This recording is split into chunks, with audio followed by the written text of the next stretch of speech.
Good morning, everyone. So today is July the 1st, which means that we have closed the monthly, the weekly, and the quarterly candle yesterday night. So big shift in times. Some interesting things to look at. So let's take a big step back first. VFX, BCN.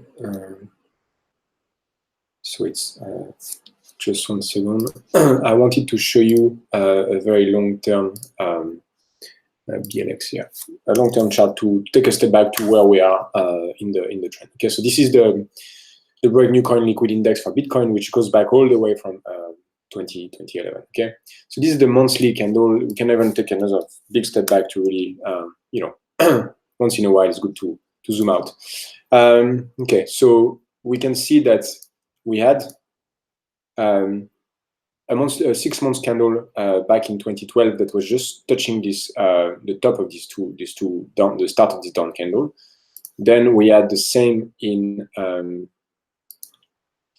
2016, and today, we just closed the 6 months candle.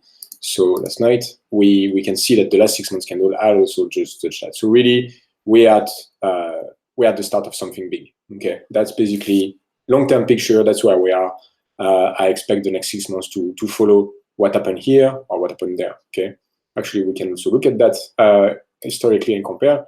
This has gone, up 5,000%, and this one has gone 2,000%. So divided by 2, so we can expect 1,500% maybe if we wanted to give some rough targets. So something like that, 1,500. Okay. So that will, that will put an insane price for Bitcoin, but it gives perspective of where things are in the markets. This has been an extremely bullish 6 months. We destroyed every single resistance on the way up, and the biggest resistance that Bitcoin ever had, the 6,000, completely destroyed. We can look at the weekly. So now let's go back to the monthly. It's nice sometimes to do a little unzooming like that. So the monthly looks fairly okay, in terms of candle, it's well proportioned, nothing really to say. It's super bullish.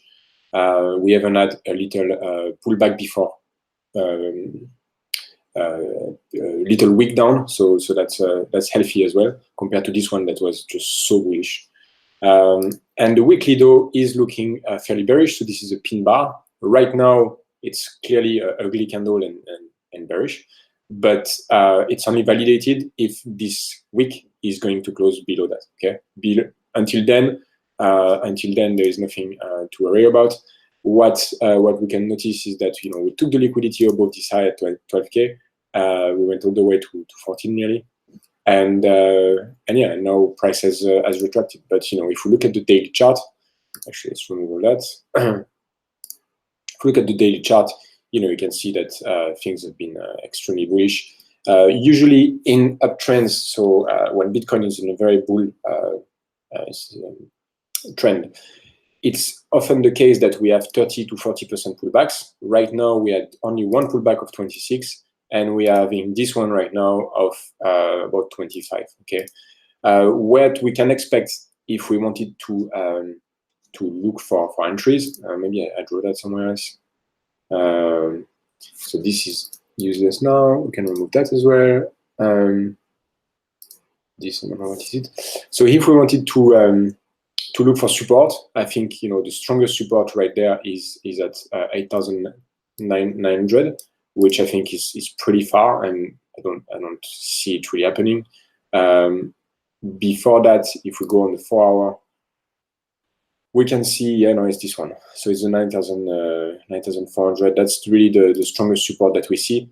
If Bitcoin were to really deep down, that will make a correction of 30%, which is exactly the norm in the very bull markets, and that could set the tone for another leg up to 20K.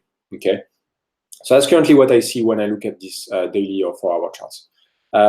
In terms of lower time frame, we can get the price action on lower time frame. So obviously yesterday we went down 9%, and I expect, so if you guys wanted to trace lower time frame, I would expect some consolidation here, probably a retest of there before either just testing these lows, that could be, so basically these lows, taking the liquidity below that and below that, okay? So touching the 10,200 and then back up, or coming back and retesting this level as a support. It's been broken as a resistance, it has to be tested as a support, and then back up. So, or something like that, okay? So that's the two scenarios that I'm seeing on the lower time frame on the 1 hour. In terms of macro structure, nothing to be worried about, in my opinion. Of course, this is not financial advice. It's just, you know, my opinion. We can look at alts as well and see what they are. I mean, my views, just to make it short, is that you should still stay away from alts at this point. But let's see. Let's look at the charts. They will tell us more. Okay. So yeah. So I mean, so that's the Bitcoin dominance. It's the highest it's been. It's in all-time high. Is it? Wow, that's incredible. Oh, no. Yeah. So TradingView is making some weird data points that is difficult to see patterns. But right now, yeah, we could actually expect. So if we look at that, we're actually making a second leg up with still very strong momentum, no divergence, very, very strong volume as well on Bitcoin. I don't know if you see, but BitMEX had the most volume ever. And so it confirms the bullishness of everything we're seeing.